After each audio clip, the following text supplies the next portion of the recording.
too. The Open Tabs podcast has come back, guys. We are here. Joe Carlos, what's up, man? Not much, brother. What's good with you, man? Hey, you man, know. I'm sorry, I'm in my wire bands. Oh, so what's good with you otherwise, though, man? Joe, you're a hilarious dude, man. I swear, man. For those who don't know, that's the great Avon Barksdale. Talking to Marlo Stanfield when he came to, he's like, oh no, so what's good with you otherwise? And all that rest of that stuff. Yeah. I said, forget that. West Side. I'm with West Side, I'm with West Side, Hey man, Avon Barksdale, man. Hey, look. The great Wood Harris. The great Wood Harris. He's outstanding in everything he's in. Outstanding in everything. He made a Woody Allen movie. People don't he was a celebrity. He played a weatherman in Celebrity. Yes, he was a lone black person at a wedding. And there was of course there was a joke about it, but yeah, there was a joke about it, but he did the weather. He was a weatherman. Of course he was. Like, sometimes you're wrong. He said, well, occupational hazard. Yeah, no. That's great. That is great. That is fantastic. That is fantastic. That is fantastic. Hey, look, so on I've been thinking about this for a while. My cousin has not announced, our family hasn't announced anything online, and I kind of feel like I don't want to jump the gun, but I did lose a family member over the course of the week. Just want to dedicate this to him, because he this is up his alley. He's an important person to me. I'm sure at some point I'll be able to say publicly, but I want to give it to my family to do that first. But sure, at any rate, yeah, man, dedicated to that person, one of my favorite people. I miss him dearly. And with that said, we're gonna jump into this film, man. Unless do you have anything from Color Purple? Any regrets or anything? No, I listened to it actually. I listened to it in its entirety this morning. I hadn't gone back to listen to it yet, but I listened to it and I usually listen to our show the day we record our show, and so our next show, so that I can provide anything that I've got. I really liked that episode a lot. Shout out to Reese. For just a brilliant insight, and as always, and even more so being a trained psychologist who can provide insight, and it just showed how important it was to him to ask others questions about their perception of the film as well, which I thought brought just a great deal of insight. Yeah. To our discussion, and probably elevated it in some senses, but still, it's interesting that all three of us, without speaking about it prior to, had such interesting takes on the film, and it's clear that we did our homework and we're prepared, and it showed. So if you haven't seen that episode, it's 2 hours. You haven't watched it. If you're watching it, it's going to be a real 2 hours. But if you haven't listened, go ahead and put it on 2. Put the speed on 2. 1.5, or if you just want to hear our sexy voices, just give us just press play. But we really get into the Color Purple there. So I literally had no regrets. And so hey, here we are on it together, you and I. I feel thank you, Stevie Wonder / no problem O'Brien / my favorite version of it, young Michael Evans. Yes, I was really going for the Michael Evans, but I feel you. All right, brother. Hey, so look, I'm super excited. I agree with you. All of your sentiments about the last episode. It's some of our best work. I'm super excited about this week, man. This is a movie that we have. It's in our vernacular. We have literally been talking about this movie probably since the inception of our friendship, and just learning each other. Man, 1984. That was a great year. We talked about 84 before, and this is the biggest movie of that year, I believe. I'm pretty sure it was the biggest movie. Yeah. Okay. I don't know. I didn't look it up, but I can't imagine anything being bigger. I can't imagine anything else would be bigger. Yeah. This was in our subconscious, our consciousness, our id, our ego. It was everywhere. I'm gonna look it up. Top grossing films. You know what I hate about that now though? When you look at top grossing movies in a year, they go back now and you see video rental. I mean, okay, well, we don't need it. It was. And I'll go over that later. But it was. Okay. Fair enough. By and I'm gonna just say this now, by $40 million. Man, that's like. And I don't think this is adjusted. I think these are clean stats. Back to my wire. But the stats are clean. Stats are clean. Get on with it. Hey man, anybody who's listening that hadn't seen The Wire, I don't know. Bunny. I'm sorry. If you haven't seen The Wire or The Wire of The Sopranos, you better. This ain't the podcast for you, man. This ain't the podcast for you. Fine, rewatchables or something. I don't know, but hey. Oh, they've watched them though. They've watched them. They have. All right. So 1984. If you haven't inferred by context clues or by looking behind me, we're talking about, or looking at Joe's shirt, his beautiful sweatshirt there. We're talking about Ghostbusters, y'all. 1984. Ghostbusters. The recently departed Ivan Reitman. God bless. When did Ivan Reitman die? He died last week. Oh man, wow, this is just okay. I'm sorry to break it to you, Joe. Golly, I didn't know. That was something else. I'm sorry, I didn't know that. Okay, you had a busy Black History. I was. I you can be forgiven, but yeah, man. We lost Ivan Reitman, man. He passed on February 12th. February 12th. I didn't know that. I didn't know that. Okay.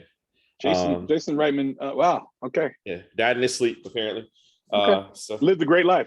And gave us this film, among others, and a number of other things. He is a very important director in my life. Yeah. I got to do. Darn. I got to do like a thought retrospective. Yeah. I'm gonna do it at the 1 month mark. I'm gonna do it at the 1 month mark.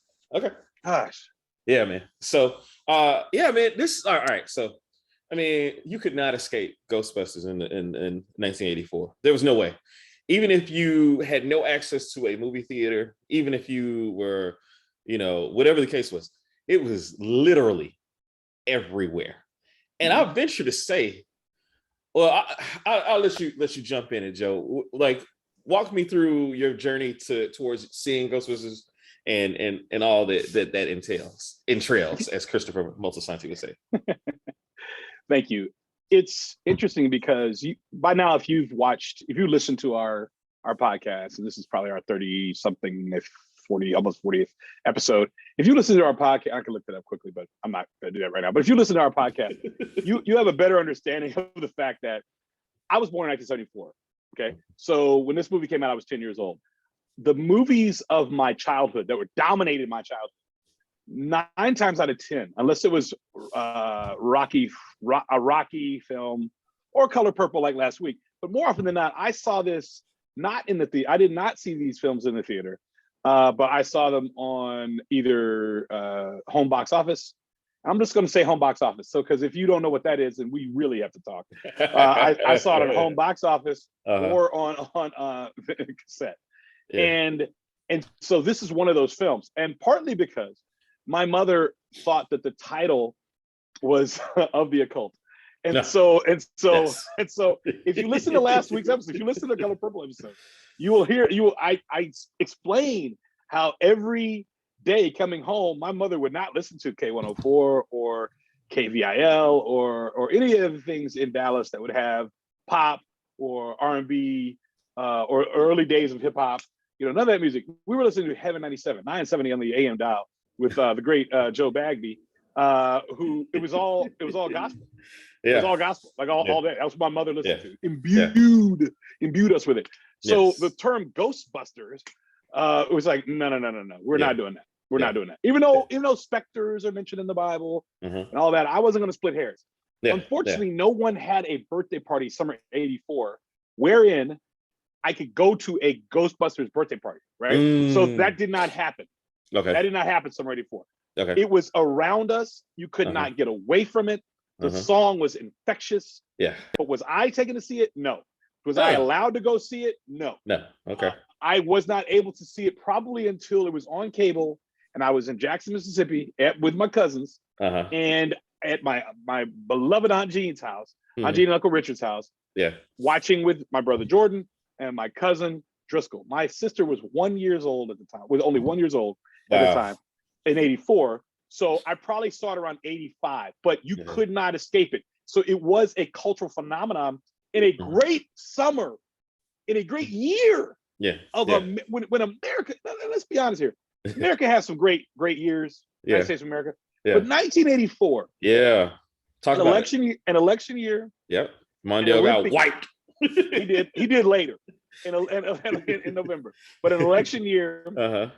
Jesse Jackson. So the Spectre Jesse Jackson running for president '84. I think New Coke is '85. I think New Coke was '84. Maybe it's '85. But around about that time. Michael Jackson. Thriller. All over the place. All over the place. Alvin. Oh my gosh. Billie Jean. Imagine to be able to find space. Imagine being able to find space for another cultural phenomenon in a year like '84. It's insane. Then there's a kid from Minneapolis too. It's probably his third or fourth album. He comes out with his magnum opus. Purple Rain. Right. So and there's a guy from Jersey who made another album called Born on the 4th of July. Born in the USA, excuse me. So I mean, media perspective, it's insane. '84 is nuts. So inside of all that, then we have the Olympics that are hosted in where? Los Angeles at the Coliseum. We've got a lot going. Yes, Carl Lewis, Greg Louganis, Edwin Moses, Morehouse College, class of 1978. That's right. We have a lot going on. Valerie Briscoe Hooks. Jackie Jordan Kirk. I mean, man, there's a lot going on, right? The Olympic basketball, Karsh Karat. Look, Mary Lou. The point being, '84 your attention, you're all over the place. 92 is cool and similar, but '84 you're literally all over the place. So then in the middle of all that, what's the #1 movie? What's the movie we're watching more than anything else? A movie about ghosts in New York. That captures the attention of the world. But Joseph Carlos living at 865 Bitternut in Coppell, Texas at the time little Joseph was not allowed to see it. Bitternut, I got you. Coppell, Texas, 75016. So I was not allowed to go see it. I think that's right. I don't even know if that's right. But I was not allowed to go see it. So it was everywhere. And I think a big part of it was the song. Music videos were a thing. And they had celebrities in the music videos that made it catchy. Absolutely. And it was buy-in from all these people. And Ghostbusters was a celebration during a time of celebration. It's like we were celebrating just being American and winning. Excess. Being great. Excess. The other guys said, the bacon in it, more bacon. This is America. So you couldn't escape Ghostbusters. No. And I don't know what it was like in Atlanta. I'm pretty sure it was very similar. I don't know what it was like in Atlanta. But you couldn't escape it. So what was your introduction, or how are you? Much the same. I didn't. It was not as overt for me. I was spy, so like for me, I was caught up in the imagery of the film. But didn't really get, I don't even know if I went to the theater to see this or not, to be honest with you. I may have, just knowing my parents, but I don't remember it. I remember my viewings of this are HBO as well, like, watching it on cable, and in my early, like at this point, I was more of a Dan Aykroyd guy than a Bill Murray guy. Sure. Which, looking back on it, it was kind of weird because Murray had all the lines. Murray had all the lines. Yeah. He's all the lines. Yeah, all of them. But this is early childhood for sure.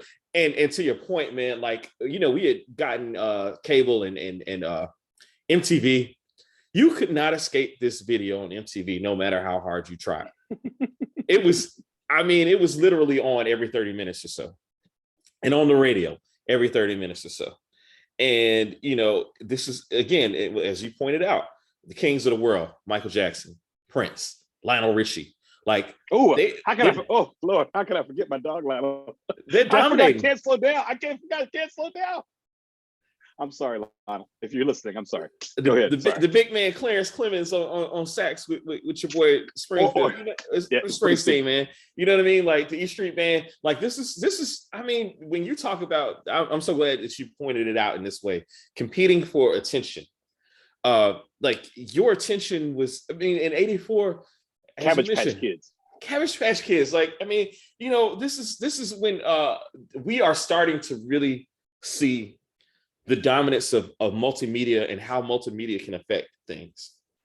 And I think back to like spinoffs and ties to the movie. Like I was used to spinoffs and ties to TV shows. Like, you know, I was at this point in my life, I was a He-Man guy. Every single He-Man. I think my dad did not want to take me out into public because if I saw a He-Man figure that I didn't have, I wanted it. You know what I mean? I was very, you know, or some Smurfs merchandise. I was big into the Smurfs. To my chagrin. You know, I was big into anything like that. I wanted it, and I wanted to be exposed to it. And so Ghostbusters was much the same. I wanted to be a part of that, man. And so I don't recall seeing it, but I can't say that I didn't see it. I definitely saw it on cable, but couldn't escape it. And you know, it was in the zeitgeist.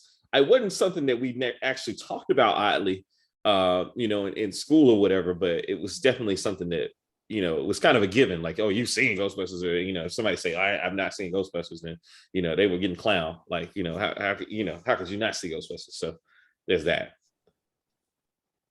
But at any rate, man, so I'm interested to jump into the little things about this film, man, because I know for you, there's a ton of things that, I mean, as many times as you've seen this movie, as many, you know, memories as you have. It's New York. New York is a little thing, which is hard for New York to be a little thing. And I always like it. I always must give respect to Lenny Price, Dr. McKinley L. Price II, for mentioning a locale or a location being a cast member or a vital part, obviously a vital part of a film. Yeah. I think it's important here because they shot this film in New York City. This isn't like Toronto.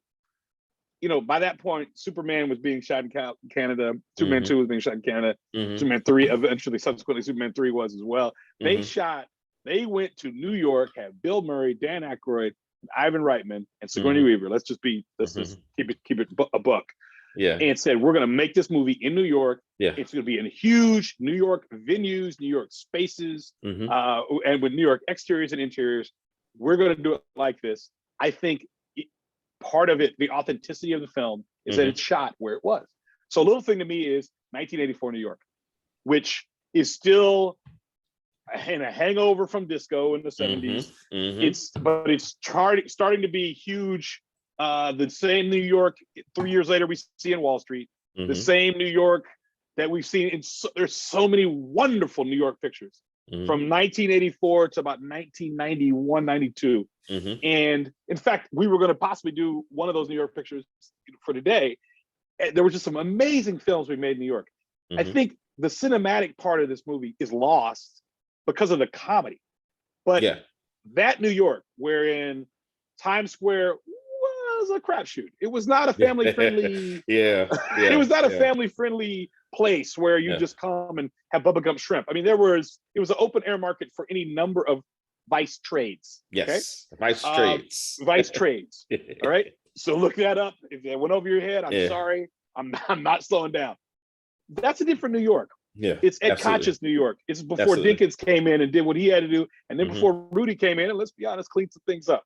So that's a different New York. Okay. So and despite all that and the gravitas of the moment, they still made this charming picture, but they still have commentary on the New York of the time. So they're making fun of the third mortgage. They're making fun of we can buy an old firehouse and make it our place. They go over they're talking about the numbers. You know how much that firehouse, you have any clue? I'd be like 25, 30, $40 million to buy that thing today. But they were complaining over the price of it then. Another little thing for me, working in higher education, for the last 16 years on and off, is the Columbia stuff. The Columbia scene. My gosh, yes. The fact that it's rooted in, like, these guys are Ivy League. It's a joke. It's an ongoing joke, and it all comes from the Harvard Lampoon. Yeah. They're all going to always kind of make fun of each other, but it's an ongoing joke about the Ivy Leagues and higher education, and is it important? Is it not important? When half of the talent comes from no college at all, or some Canadian school we never heard of, and then the other half of the talent did go to Harvard and wrote for the Lampoon, or did go to Brown and wrote for the Daily Observer, like my brother did, or the Daily Herald. And wasn't improv and all those things. So they're always going to be little barbs they throw at higher ed or specifically an Ivy like Columbia.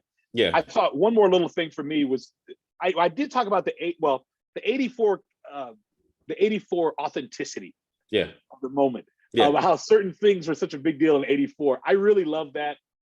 In addition to that, I think this film is timeless though too. And despite the fact that it was made in a certain time, I think that you can watch this always and pretty much relate. Yep. And there's nothing that's too 1984 or too 1980s that my daughter can't one day soon can't watch and not relate to why, to how something's happening. So they were real forward thinking by making sure that it was something that could be, watched always. And the last thing is, despite the supernatural thing for me, another little thing is it's believable. Yeah. It's not too fantastical. I mean, if you suspend your belief that there are ghosts, it's at that point, I guess everything's believable, I guess. But the scale was huge, but the story was not. Yeah. And to me, that's a little thing that they thought about well in advance. I mean, something was well written. Yeah. So the writing is another little thing for me that I absolutely love. Not to mention the one-liners, which I know we're going to go over. So, what about you, brother? So many one-liners. All right. So for me, I agree on the city of New York. I didn't go to New York until I was an adult. You know what I mean? Until one of my best friends moved there, and I visited him, and just the wonderment of what that city was at that point in time was incredible. And I thought they nailed that. Yeah. May I say something on that? Sure, absolutely. We, since like you, I went to New York when I was like 4 or 5. I wasn't aware of what that meant.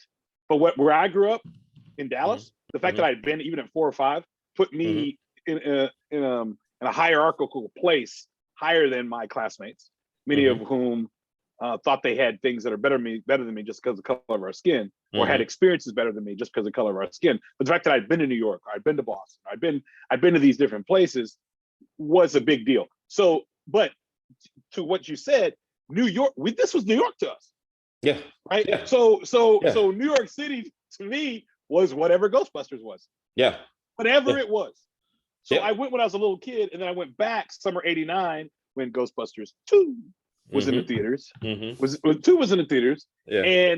And I can say one thing about the 2 films, because I don't know why it gets so maligned. I can say one thing about the 2 films: the consistency and the love of New York was the same throughout. But please go ahead. Absolutely. The other thing for me, the big thing for me, is the casting of the film. Like as I kind of alluded to, I was more of a Dan Aykroyd guy at that time, but having Dan Aykroyd and Bill Murray and Harold Ramis together, and Ernie Hudson, and the chemistry that's there. I mean, you can say what you will about what happened with Bill Murray and Harold Ramis later on in life and how they fell out, but there's a lot of chemistry between those 2 guys. Absolutely. The way that they played off each other, the way that Dan Aykroyd and Bill Murray play off of each other, the way Bill Murray plays off of Sigourney Weaver, the way that, Annie Potts, like just every role was nailed. My man, Rick Moranis, they every one of those roles was perfectly played, and they bounced off each other, and the chemistry was there in such a way that it really, it led to making some of those one-liners that you're going to talk about so great. I mean, if you think about somebody else saying some of these things, it just doesn't have the same zing. And so just that element of it, and the interplay between the cast, I thought was really, really fantastic. I just, for me, again, we'll talk about the music a whole lot later, but the music was also perfect. And not just the ubiquitous theme, but the music in and around, like the kind of upbeat, like piano driven stuff, like the Blues Brothers type type stuff played in the background when they're running from here to there and doing this, that, and the other. It was really, it made the movie just that much more fun. It's a fun movie. Yeah. And I think, I mean, you can go into it like if you had the kind of parents that we had, and they just hear the title Ghostbusters and the occult and all this kind of thing, you don't think of it really necessarily being fun, but this is a fun movie. Like, it's fun every single time.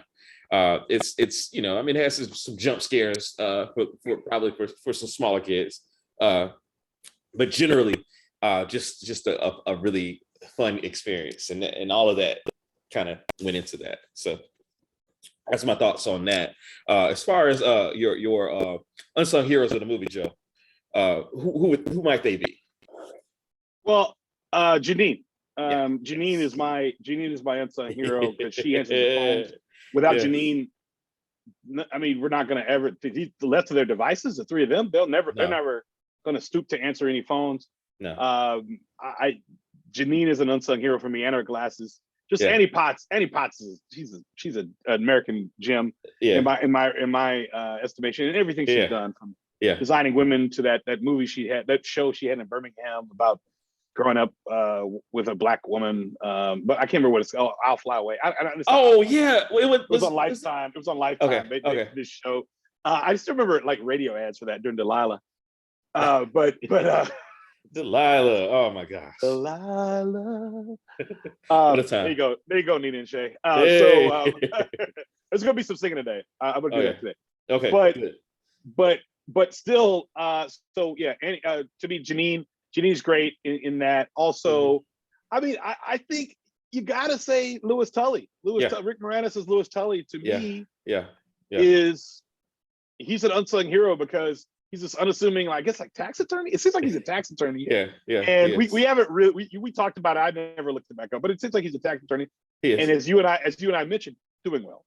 Yeah. And then he gets flushed because of where his apartment is, and all this paranormal activity happens. His life has changed forever. Yeah. And he goes and he has a paranormal experience, and all this stuff happens to him. But he's still sticking out, man. He's sticking out, staying true. It's hard to disassociate Louis Moranis's job in portrayal in 1 and 2. It's hard to disassociate the two. But as I'm saying it, I'm trying. Like, I have two sides of my brain are currently warring right now, and trying to separate them. But I thought he was a great unsung hero, because if it weren't for his character, I think parts of the film wouldn't necessarily have come together. No, so totally agree. I think those are my two unsung heroes. How about you? I totally agree. I probably would have had them in a different order. I would have done Louis and Janine, but I want to talk real quick about Janine's crush on Egon, and and how oblivious Egon was to could care less. Could care less. He was a man of science. Out of my way, Jack. You know what I mean? I also grow funguses, spores, and molds. Quintessential nerd. I love it. There's something about like the way he said it, juxtaposed to his entire aesthetic. Yeah. It just was like this. He seemed asexual. Yeah, and I mean,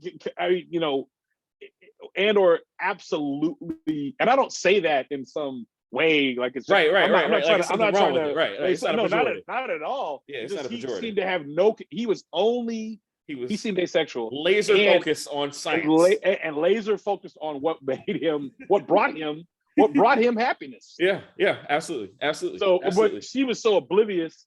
She didn't see it. She didn't see it at all. She didn't see it. No. But she's hugged up on him every opportunity she has. When he rises up from underneath the desk, the whole time. Stop staring at me, Janine. You got the bug eyes. Janine was perfect, man. Yes. Sorry about the bug eyes. I'll be in my office. It's like you were right behind her. Yeah. Janine was perfect. Louis Tully, I mean, what else can really be said? The party looked pretty amazing that he was having for Casey Kasem's wife there. I don't know how he pulled her to get her upstairs. He had a nice little party going. Yeah, man. tracksuits. Who brought the dog? Who brought the dog? Like you're just gonna sneak a dog into the place, Central Park West. Louis Tully, Central Park West. Hey man, Rick Moranis is not enough is said about his career and what he contributed to our childhoods. He was an amazing guy for a brief period of time. Very brief. He had a moment. Yeah, he had a moment. Sometimes life gives you a moment. And there's one other. I don't know if Sigourney Weaver really counts as an unsung necessarily, because she's rather sung.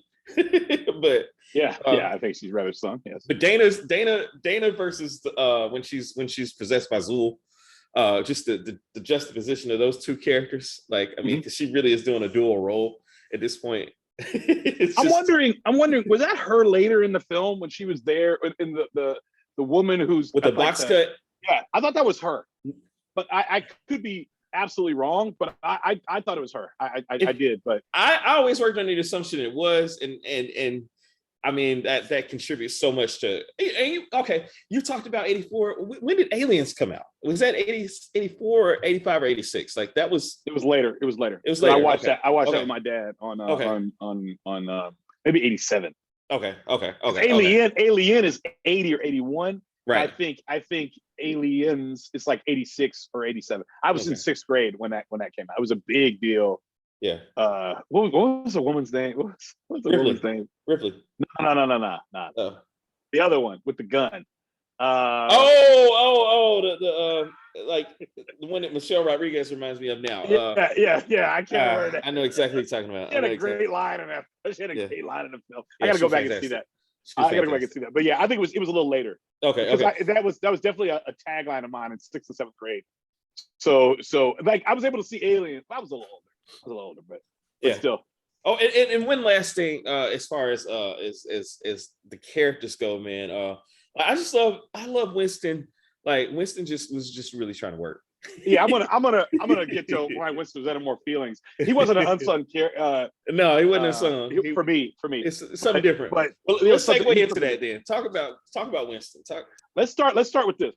There was a sketch on Saturday Night Live, which is like a Ghostbusters sketch, it's meta. Okay. Since two of the cast members. This is born cast members and the writers. This is a Saturday Night Live. And with all due respect, I'm sorry that we're this far into the conversation and I have not mentioned that, and I apologize for that. So this is one of, the Ghost. This is a Saturday Night Live property, if essentially. Yeah. And the first one was probably like Animal House-ish. And then you got to the Animal House, Blues Brothers, Animal House, and whatever order that comes in, and then Stripes. Yeah. And then you get, and I'm really saying it because of the alums. Yeah. So Reitman was a writer. Yeah. He was a writer on the Harvard Lampoon. Yeah. And then you have Murray. And there's a lot of it's kind of like the Judd Apatow. Yeah, probably, but I don't know. I need to check, but probably not. But there's a lot of overlap. It's kind of like the Judd Apatow. Everybody. You worked for Judd, and you wrote here, and you were in the movie. Freaks and Geeks. You're all part of you were all part of this comedy universe that has been running the show, right? Fortunately, that's kind of been broken up for somewhat as of late, but all these people kind of were around each other. But this is the first huge. Well, Blues Brothers was big, and Animal House was too, but this is the biggest one. Yeah. So having said that, it's interesting because then they had to make fun of Ghostbusters, right? Because they weren't in it. So the current cast members had to make fun of Ghostbusters. Yeah, sure. So they do. And there's a sketch where a young Julie Louis-Dreyfus and oh gosh, I can't remember the woman who was in Feds, the movie Feds. And I think she was in True Beverly Hills too. I can't remember, but they were talking about like it was Jim Belushi making fun of a huge super Ghostbusters fan. Yeah. Jim Belushi, which is ironic because John was supposed to be in the film. And I'm sure Jim felt some kind of way because he wasn't asked to be in the film. Yeah, sure. But anyway, he goes and says, "Who's your favorite Ghostbuster?" I'm gonna find the clip so I can send it to you. Okay. And then this lady says, "I like the black one." and then somebody says, and then I think Julie Louis-Dreyfus says, "But he didn't do nothing." He's like, "No, but I like the black one." He's like, "Why?" I'm just doing the voices here. Yeah. He's like, said, I think if he had been told, go do a good ghost busting job, and he would have done it well. And do your ghost busting. Long story short, that was the perception. He didn't do anything. He's not on the posters. He's not out front, which is, it is what it is. He wasn't one of the main guys. He wasn't on the ground floor, but he was on like the half floor. Oh yeah. Benjamin Malkovich. He was on the half floor. Nine and a half floor. Yes. Yeah. So to your point, he wanted a job. And I love the shot, right? It's that upward shot. It's that shot that later, so many people have used him. He looks larger than life. His brother coming in like a work shirt, like a flannel work shirt. Yeah. With some tight Levi's on, just trying to come get a job. Yeah. And with their hard part. He saw the ad. Look, you got a steady paycheck. Yeah. I believe whatever you say. Yeah, exactly. And then Aykroyd. How many brothers do that right now? Constantly. And Aykroyd comes in and hires him on the spot. Yeah. Haven't even checked anything. Haven't checked a thing. They need some help. He hands him the proton traps. The proton traps. Did it. The light is green. The trap is clean. Joe, there was a time when we knew the names of all these. It had all the toys and the proton packs on their back, and that's the wrong. They were still on their back though. Vigo, the cartoon had not made his appearance yet. Total Moldavia. Command me, Lord. Yes, but I want. Yes, but no. For me, Winston Zeddemore is a great character because he's an everyman. Yeah. And you needed an everyman, I think, in this film. Yeah. Just to ground us in reality of how other people who are not paranormal obsessed or science obsessed, or sci-fi obsessed, how they would perceive this work. Yeah. And so because of that, I think him being there was special. Yeah. And he added some levity at specific times. Yeah. And I appreciate it. I appreciate it.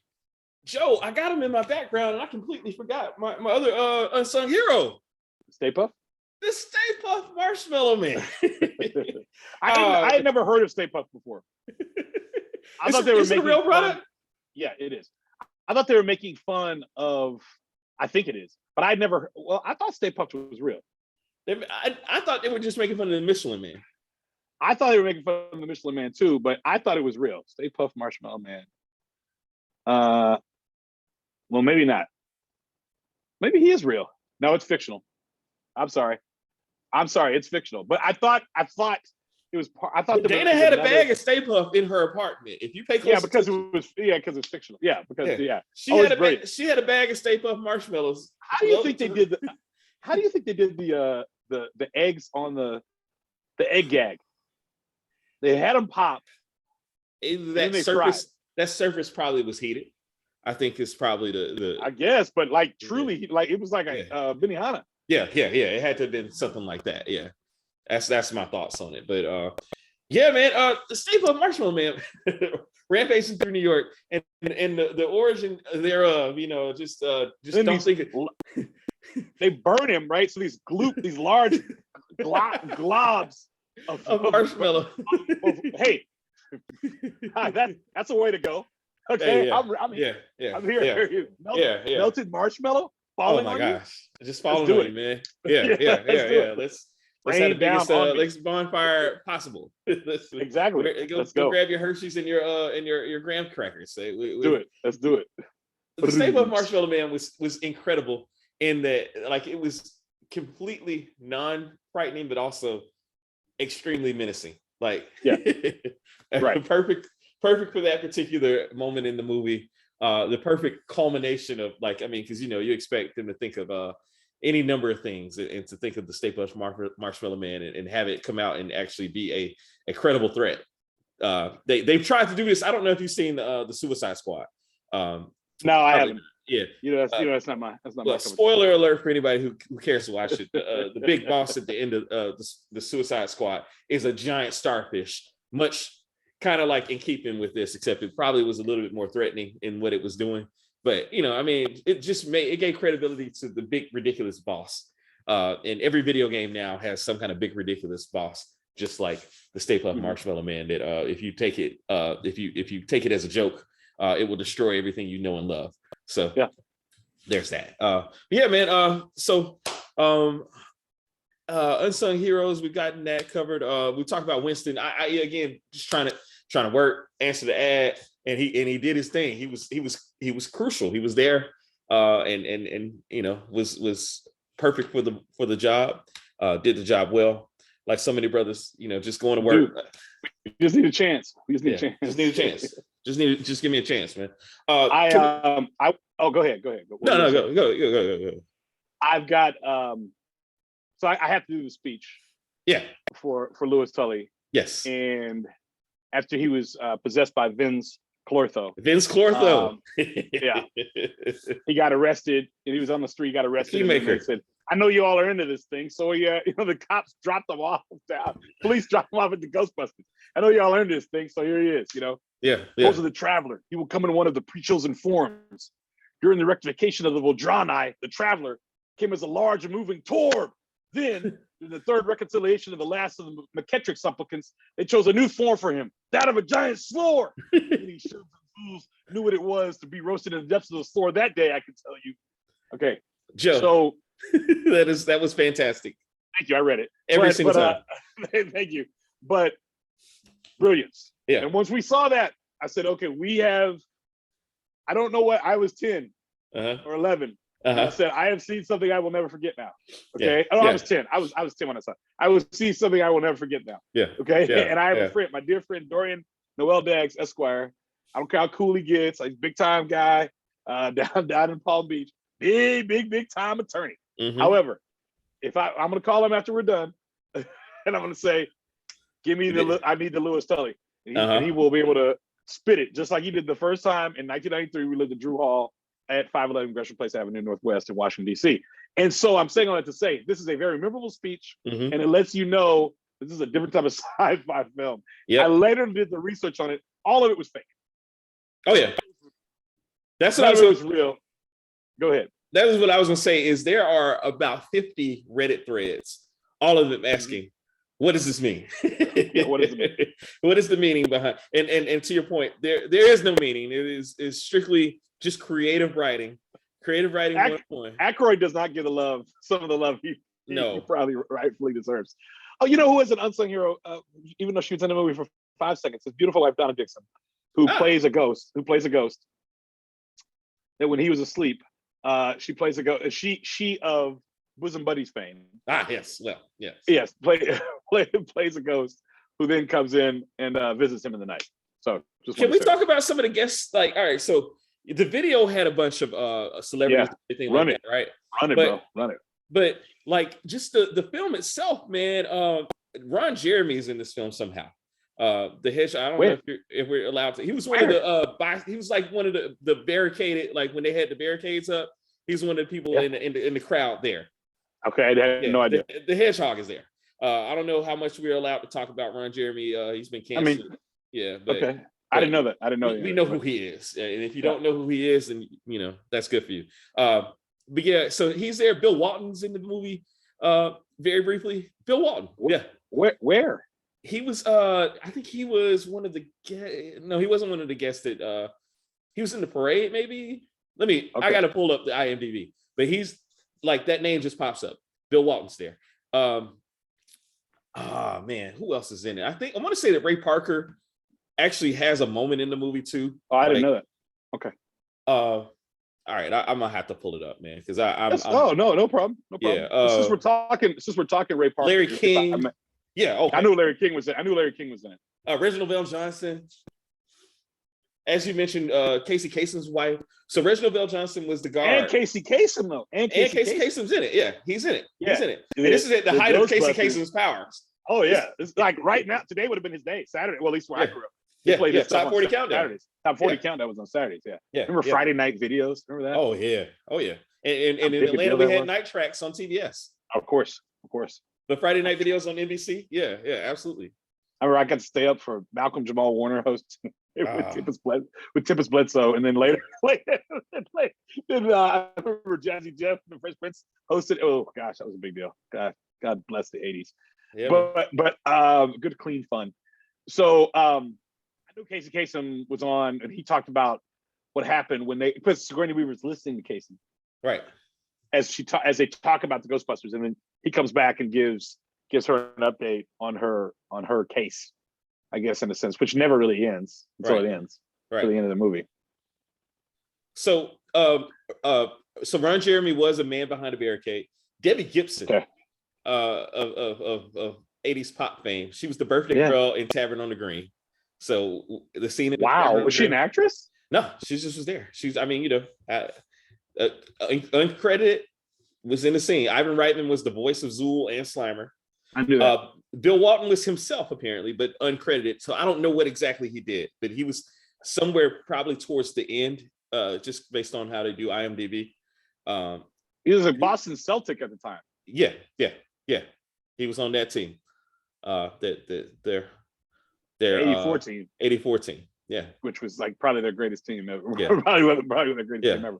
Go ahead. I'm sorry. Yeah. No, I mean that's it for the cameos that I could really see in of note. Yeah, two had a few more cameos. But with Bobby Brown is the one that's leaping to mind right now. But it's interesting, that you say. It's kind of like, I guess it's kind of like Aaron Rodgers being in on the episode of Game of Thrones. But I was also gonna, since you mentioned Ray Parker Jr. Right. I was also going to just go off these lyrics because I had a little Facebook. Oh, it is time for it. Go ahead, Joe. Debate conversation about what song was better. Is it On Our Own, Ghostbusters 2, okay, or is it Ghostbusters, the song by Ray Parker Jr. And so this song was, it won the BAFTA for Best Original Song Written for a Film. Okay. It was nominated for Best Original Song. Okay. Ghostbusters is an Oscar-nominated film. Yeah. For Best Original Song. I had no idea. It was nominated for Best Original Song. It was that much of a phenomenon. And he won the Grammy for Best Pop Instrumental Performance for this song. Now, as I was going back and forth with people saying, On Our Own to me was better because it talked about the film and this and that, it was the great Nicholas Scott Turner, who I spoke to earlier this week. Ah, yes. Who mentioned one Shout out to Nick. Who mentioned a lyric to me that I forgot that says, "Bustin' makes me feel good." And let's talk about it. when that's in the song, when that's in a song in 1984, by the way, an R&B, a pop song, a pop song to represent a film back when soundtracks were a very big deal. Artists broke in a lot just for a soundtrack song, for a placement on the soundtrack. Yeah. This was the song. This was everything. Yeah. And Bustin' Makes Me Feel Good. It does put it just above On Our Own. But the full line is, sorry. If you've had a dose of a freaky ghost, baby, you better call Ghostbusters. Ow. Let me tell you something. Bustin' makes me feel good. Then it breaks in it. Right? Yes. But I think he only says it once. Bustin' makes me feel good. He only says that once. He only says it once. I agree. Yes. But it's more than enough because, and the beauty of the video, and if you haven't seen the video in a very long time or ever, please go on YouTube, find a video, and enjoy yourself, because it starts one way, and then the buy-in of having all those stars in it makes it better. And then the cast is in the video, which harkens back to a time. And I have 3 videos in my head that this happened with. Okay. This one is a huge one. Okay. They're dancing with him at the Met. Yeah, doing that, the famous dance. The famous dance at the Met, right? Yeah. I don't know what Murray was wearing, some weird reddish thing. Anyway, they're at the Met. So this is big for me. Also, Billy Ocean did now that I'm saying it, I can't think of the song, but for Jewel of the Nile. Oh, when the going gets tough? No. Going gets tough. Yeah. When the going gets tough. So they're so he's in the video with Kathleen Turner, Michael Douglas, and Danny DeVito. Oh, yes. DeVito was in the video. Okay. And then the third one for me, and this is me, so this is how I feel about life. St. Elmo's Fire, which is around the same time. St. Elmo's Fire by the great John Parr. Yeah. basically the movie. The video is essentially the movie with clips of the film. Yeah. And at the end of the video, the characters from the principals from the film they're there. They show up. Yeah. Not just clips from the movie. The actual, yes. Oh, they're in the video. They're in the video as a part. Acting as though they are the roles that they played in the film. Yeah. Like if you don't even, well, if you haven't seen, well, you may have seen Cinema's Fire. I don't know. Oh yeah. If you have, I mean, I'm talking about for our viewers. Okay. But if you watch there was a time where I hadn't, and I don't know if I had updated you. Yeah, well, thank you. So that they have like they're recreating the thing in Ghostbusters, not so much. Yeah. Definitely in when the going gets tough. No, they're just like in the video, dancing and having fun. Yeah. But that was a thing. Like I'm gonna put the people that were in the movie, I'm gonna put them in the video, and this is the video, and this is how we're gonna sell. This is how we're gonna sell records, sell these soundtracks, and how we're gonna push people to want to go buy tickets. Yeah. So and it worked. It worked. Absolutely, it worked. Absolutely worked. So having said all that, I just it's an amazing song. Yeah, and, man. Look, let's talk about Busted Makes Me Feel Good for just a little bit longer because there's a, I don't even want to call it a remix or whatever. It's kind of like an interpolation. This guy Neil, I'm gonna mispronounce his last name, Cisaringa or something like that. Okay. Cisaringa.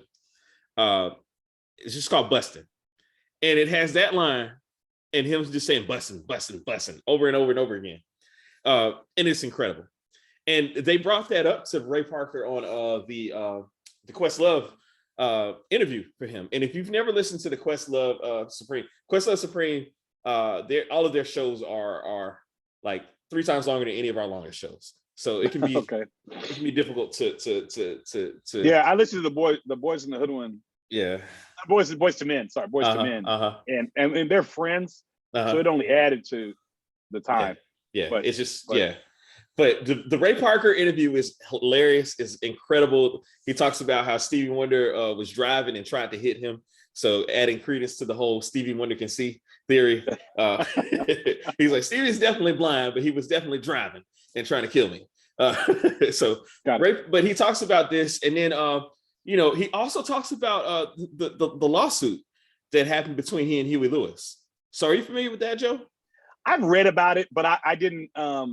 Is it about the like the chorus or the chords and the song? Bass line? It basically, I want a new drug. I want a drug. Yeah. So Huey Lewis is saying I want a new drug basically has the same bass line, and they had a settlement in court over it. And then Huey Lewis came out on a talk show and starts talking about it. So basically broke the clause, so he didn't have to pay anymore, the gag order. So he did, exactly. So he didn't have to, and now he can talk about it. And basically he was like, nah, it wasn't that at all. Like it just was, like kind of a coincidence thing. Like the songs came out. So it's interesting you say that because, and I forgot, this is one thing I did forget to mention about The Color Purple. My dear friend, Eugene Young, the great Gino Young, an outstanding musician, singer, songwriter, composer out of Dallas. Gino, when we were in college, I because I was a film major, so I always had all these soundtracks. I had nothing but original scores. You come to my room, you can hear the original scores, everything, right? So I was listening. I had Jurassic Park score, and Gino told me that John Williams stole that from Quincy Jones, and I was like, huh? And he said, listen to Color Purple. Listen to the basically. It's like da da da da da da da da da da. Yeah. Da da da da da da. That's Color Purple, right? Yeah. But Jurassic Park was da da da da da da da da da da da. Then it goes into the thing. Like there is a Calvin. There is an identical couple bars. Yeah. That are absolutely identical, and it's like, oh, okay, all right, John Williams, I see you. You wrote like 700 things, bro. You just said forget it. I'm not gonna be original here. I need this lead in this from this Oscar nominated lead in from Quincy Jones. Like you don't know Quincy Jones music. You don't know Quincy. It's probably a little more prolific than you, which is saying a lot. But it was really interesting that you brought that one up for that. Because I was always wondering, like Ray Parker didn't really have a follow up after that. But shoot, for all I know, he got a check probably came in yesterday from Ghostbusters. So, but so what happened? I actually looked it up while we were talking, and it was a 2001 episode of Behind the Music that Huey Lewis broke the confidentiality agreement and talked about Behind the Music. And so Ray was like, "Yeah, I get paid a whole lot behind that now." So he gets paid off of that, probably more than he gets paid from the royalties from the film, which is a lot. You know, and full credit to Ray Parker was with the group Radio, like in the early 80s and everything like that, and like it was kind of, he wasn't the obvious choice to create a song, you know what I mean? Like wasn't, I mean, Stevie was who he lost to in the Oscars for I Just Called to Say I Love You. Yeah. So like Stevie was doing that. That was his wheelhouse. You know what I mean? For the Woman in Red. Yeah. Yes. That is the so my grandma on every birthday she would call and sing I Just Called to Say I Love You, or beautiful. Any occasion. Yeah. Beautiful. So that was one of the things that she would do. No New Year's Day. Yeah. To celebrate. The best line in that song is giving thanks to all the Christmas joy you bring. It's like, okay, I'm just gonna take care of this whole thing. Yeah, just like that whole period. Just knock it up. Yeah. In one fell swoop. Yeah, man. But yeah, that was the biggest song of my life in September of 1984. There was nothing bigger in my life than that song. Like I had it on 45. Huge. I had it on 45. I scratch it. My mom would go to Target and get me another 45. It was a big deal. Nice. Big deal. Nice. Yeah, man. But I love the fact that you brought it up nonetheless, man. And the great Greg Fillinganes is playing keyboard on that song. So it's very important. The keyboard is very important in that. Yeah, the horn section is extremely important in that as well. Yeah. as well. And the bass line by my man Louis Johnson, man, Thunder Thumbs. He's the originator of the bass slap, man. You know what I mean? So slapping the bass. Slapping the bass. So since we're talking about how well this film did, I mean, because it did very well. Just it dominated. Yeah. And that's what I guess what I was trying to say. Let's say there's 100 points in your brain. Just 100 points. Just of something, right? And with all the different things with so think about this. Fall 84, if I'm not mistaken, in fall of 84, a show debuted on NBC. Oh, you're right. That's the timing. That is the timing. All of this stuff. That is the timing. Yeah. 84 was the year. Year. Yeah. When like you just said, when multimedia and all of its splendor, we were the country was on full, like all gas, no brakes. Yeah. Let's go. Yeah. Let's go. And we were hitting you in every possible way. And it's really interesting to me how, despite all the things we had going on, and despite all the things that were out there was still room for this film to dominate. Yeah. Still over everything. So the $220,919,997 in 84. At number 2 was Indiana Jones and the Temple of Doom, which I was not allowed to see. 179. It was the first PG-13, if I'm not mistaken. 179 million. So Ghostbusters beat it by 40 million. Then after that was Gremlins at 148 million. Then after that, now a movie I did go see was Karate Kid at 90 million. And Karate Kid probably cost $1 million to make. Maybe two. Yeah. And it made $90 million. Yeah. Yeah. A return on film. Well, I guess Ghostbusters is probably but Ghostbusters, when you had 220 million, I guess you did it. But I'm gonna say Karate Kid was probably number 2 there in return, since there were no special effects or anything like that. Unlike Temple of Doom and Gremlins. I'm sure they just made their money back for the rest of those. Other notables that year were Police Academy. The original. 1 million. So Ghostbusters was released June 8th. Indiana Jones and Temple of Doom was May 23rd. Ghostbusters and Gremlins were released on the same day. And Ghostbusters was in only 1,506 theaters, while Gremlins was in 1,537. Police Academy was in 1,587. You know what was that? So after Police Academy, then you get Footloose at 80. Okay. Number 7. Are you ready for this? Number 7. Good Lord. Beverly Hills Cop. What? Beverly Wow. Hills Cop. Only at 77. That was 84. Only at 77 million. But it was in 2006 theaters. So okay. Now they have this all adjusted. Or maybe they have the video release in it too. So the gross for Ghostbusters is 220. The total gross is 229. You know who the total gross winner though is that year? Who? Beverly Hills Cop at Beverly Hills 234. Cop. Yeah. At 234. So it made its money back on home rentals and all that kind of thing. Yeah. Because that 77 seemed real low. Yeah. Then you have Star Trek 3: The Search for Spock. I definitely saw that in the theater. Yeah. Terms of Endearment, the tearjerker. Oh man. Ended up being 108 gross. Romancing the Stone. There we go. Yeah. 74. And then Splash at 69. Wow. Then you have Purple Rain, The Natural, Greystoke, The Legend of Tarzan, Revenge of the Nerds, Breakin', Bachelor Party, Red Dawn, God bless. All of Me, The Terminator. You know who quietly had a good year? Tom Hanks. Yeah, he had a really good year that year. You're right. Yeah, two top 20 films. And then Columbia had pictures 1 and 4 with Ghostbusters and Karate Kid, but Paramount, The Rock, was killing it because they had Footloose, Beverly Hills Cop, Star Trek, Terms of Endearment, and Indiana Jones and Temple of Doom. Yeah. So they and then the Friday the 13th. Yeah. And I know there's got to be one other that. Well, anyway, other films of note that year, and I'm going to shut up after this for a moment. Other films of note that year: The Last Starfighter, Places in the Heart, which I did see, Cannonball Run 2. Yeah. The better of the Cannonball runs. Yes, it was. And also the better of the Muppet movies. Muppet Saves Manhattan is my favorite Muppet movie. You and me both. Scarface. Wow. I thought Scarface was 83. Is it 84? It says 84, December 9th. 84. Wow. Scarface. 16 Candles. Against All Odds, because that's interesting. I think it was probably up for Best Original. Can you look up who was up for Best Original Song against all those? But The Never Ending Story. Shout out to the Stranger Things. Yes. Oh God, You Devil, Dune, A Soldier's Story,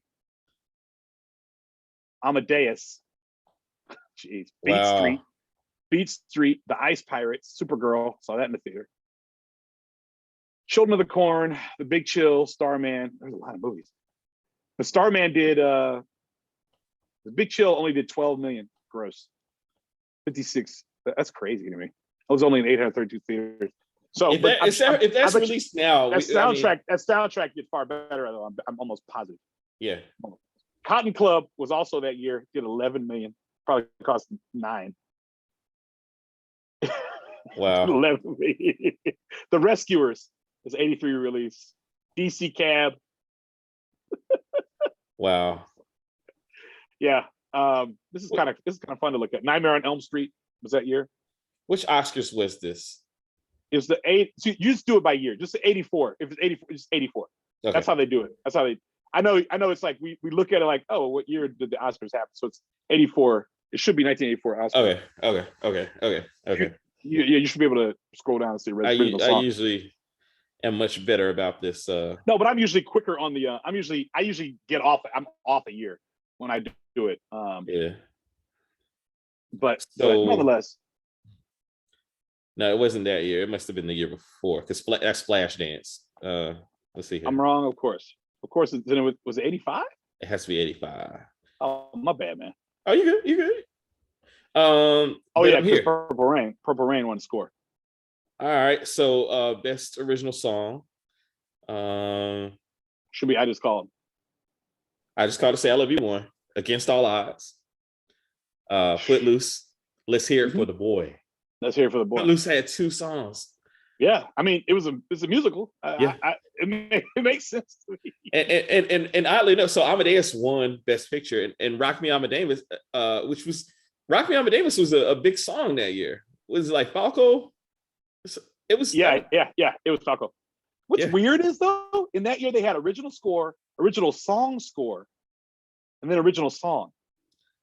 They don't have that's unusual. They don't always have all 3 of those categories. No, so I guess they were this is so odd. Did they want to give Prince an award? It appears that they did because it's only three. It's only three things in the category. There's three musical categories. Like, yeah, maybe that's an old thing.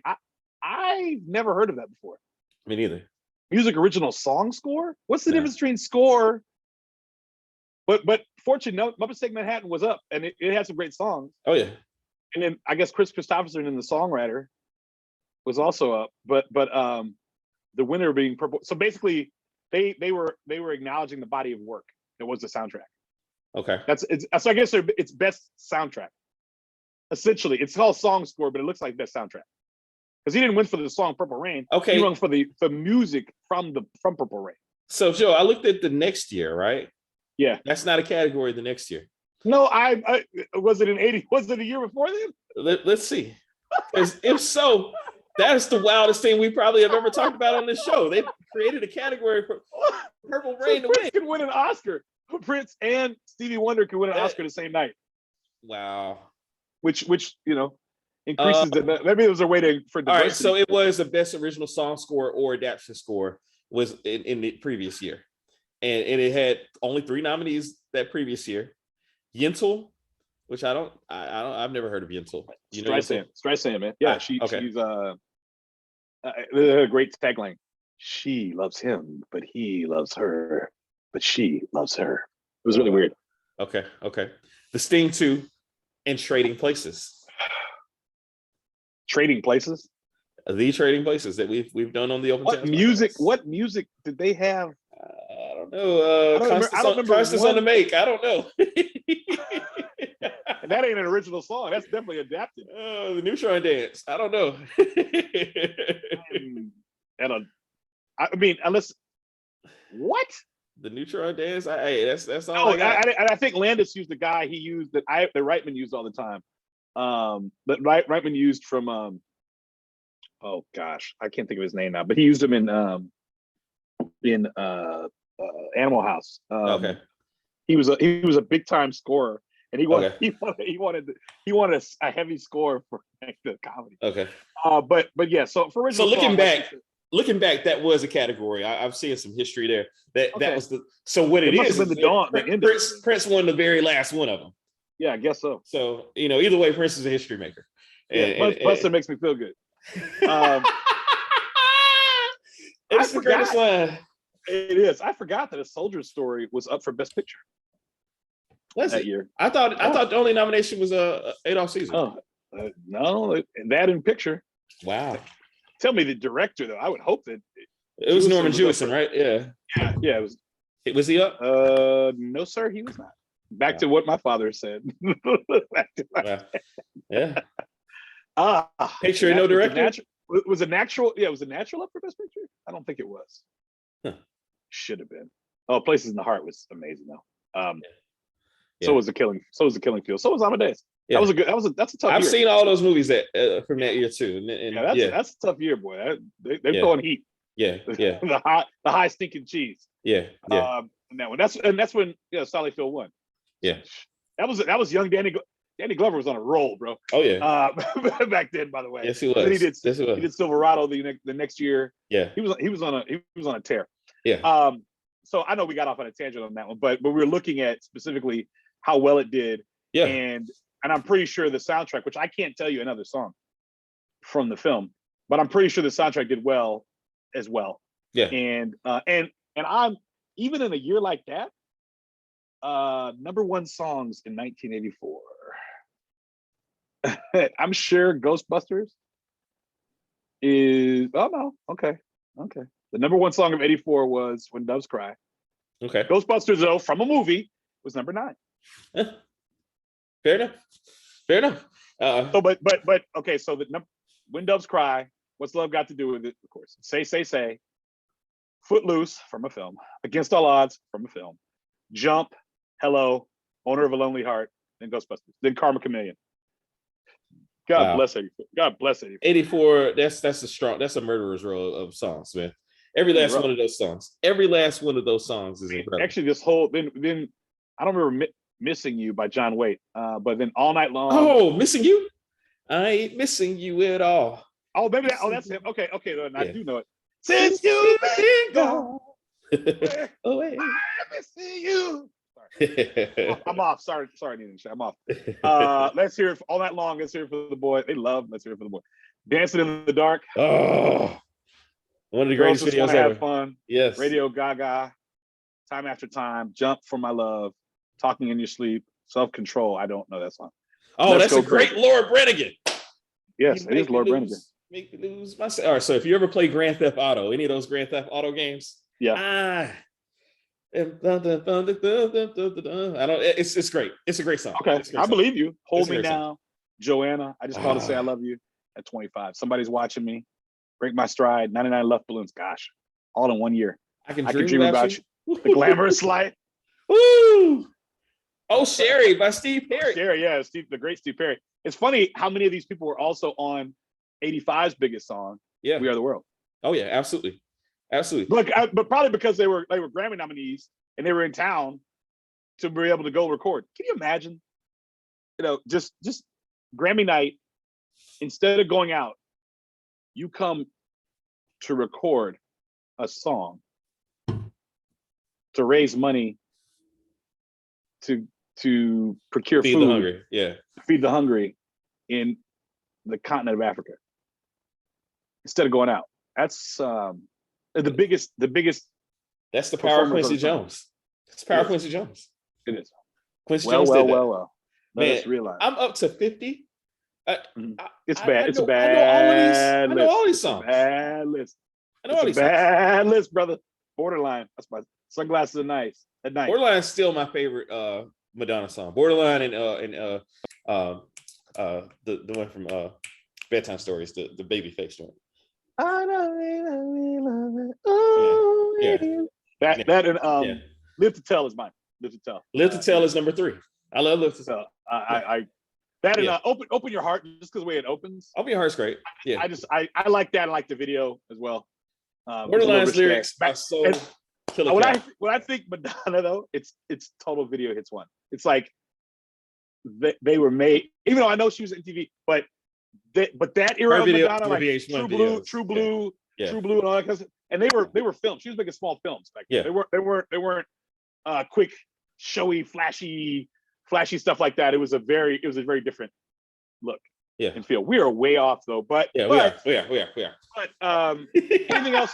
Yeah, I do want to talk real quick about the TV tie-ins, and particularly how many iterations? How many iterations do we have?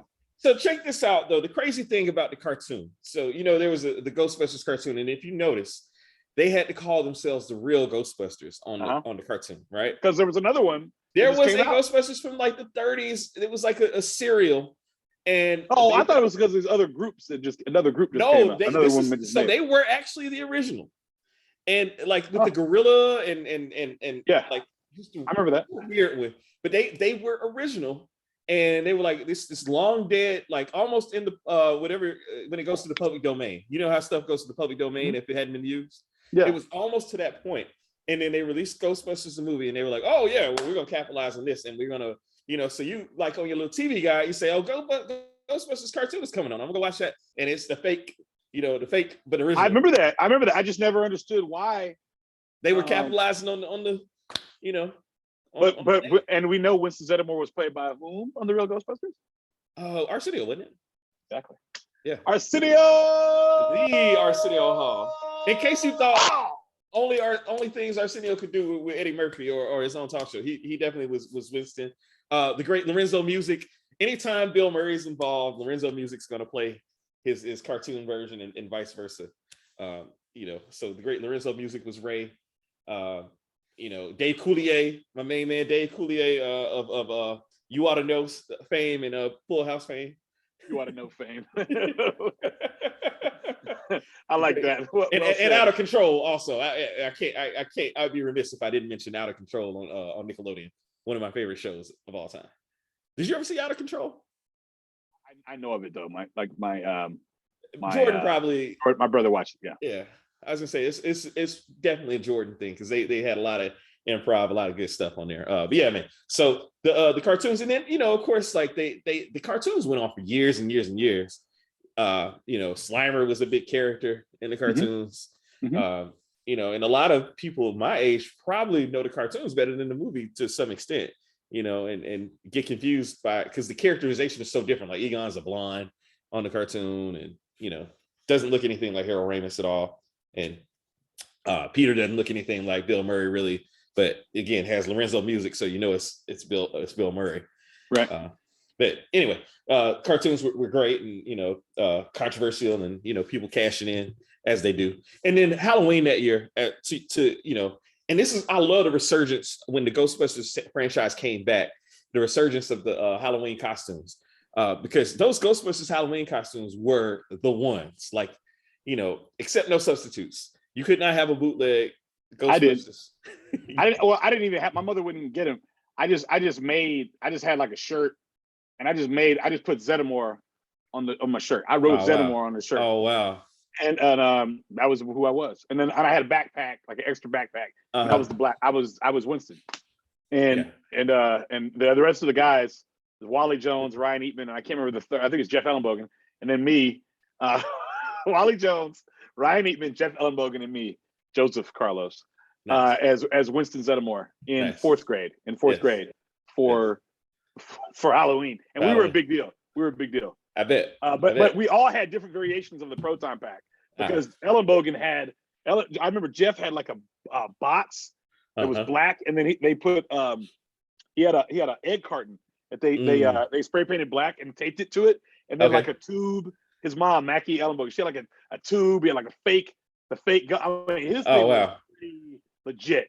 Eatman just had like a backpack, just like everybody else pretty much had a backpack like me. But so I was a Ghostbuster this year for Sage wanted me to be a Ghostbuster. Yes. And I was one this year for Halloween. Basically primarily based off the fact that my nephew Kendon was one last year. And I didn't even notice, because I take pictures of the kids every year for Halloween. And I always call it Halloween Thanksgiving, by the way. Anyway, and he had the Zeddemore on. So it was kind of cool. Like his parents were like, because they'll give you all the patches. Yeah. The reason I even have this patches, because when I ordered mine from Party City, it wasn't clear about who you'd get. It just had Spangler. It just had Vinkman in the on the in the description. Yeah. But you get all the patches. Stance. Yeah, you get Stance and I get the Egon's last name right now. But you get Spangler. Gosh, Stance, Spangler, Vinkman, and Zeddemore. And so I went and bought this from Amazon for like $3. Nice. And then this is from Target for $7. Yes. And Goodfellas. Then you have 10 the good people are Goodfellas. Yes. They so soft. Yeah. So agreeable. Yeah. Then you have some one of a kind Ghostbusters gear. Yeah. So the idea, I'll get a Ghostbusters patch and put it back here. Yeah.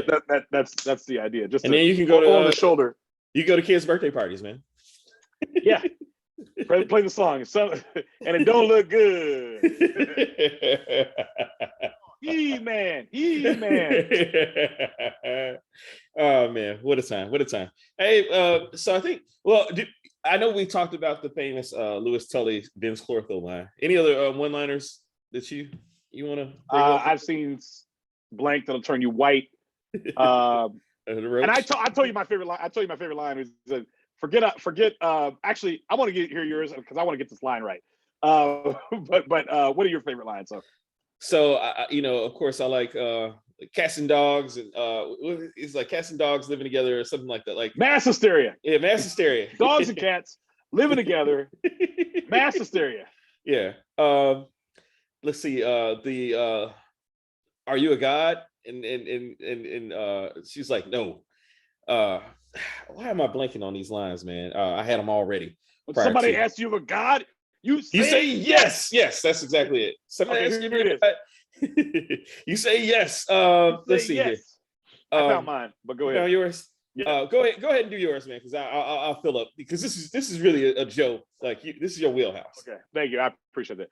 Dr. Peter Vinkman, Ray, pretend for a moment. Now they're in jail, and they got the plans for the place, and everybody's kind of like leaning over, and everybody in jail is leaning over and paying attention to what they're saying. And at some point, and Vinkman looks up and he goes, "Everybody getting this?"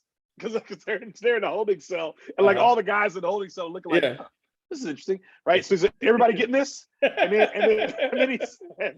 then he says, Ray, pretend for a moment I don't know anything about metallurgy, engineering, or physics, and just tell me what the hell is going on. And Stan says, he just looks at him deadpan and says, you never studied. Which to me, my dad, when he sees that, he falls off the that's a very doctor. Yes. I relate so much. Now I understand like why Dad would say that, because he's like, I'm sitting here working with this person who literally has no clue, and life or death hangs in the balance. Okay. Yeah. And you idiot, you didn't study. You never studied. Yeah. Another one of my favorite lines is when the professor, the dean at Columbia comes in and just says, Dr. Vinkman. Basically, like, I'm gonna loosely call you this doctor. Right. I know you got it by the skin of by the hair of your chin. Right. But you're a doctor name only. Yes, you're a doctor. Well, actually, he had two. Remember, he had two. Yeah, he was like parasitology and yeah. Two things that have nothing to do with each other. It's just amazing. You did not use the magic word. What is the magic word? Please. You got any lines? What you got?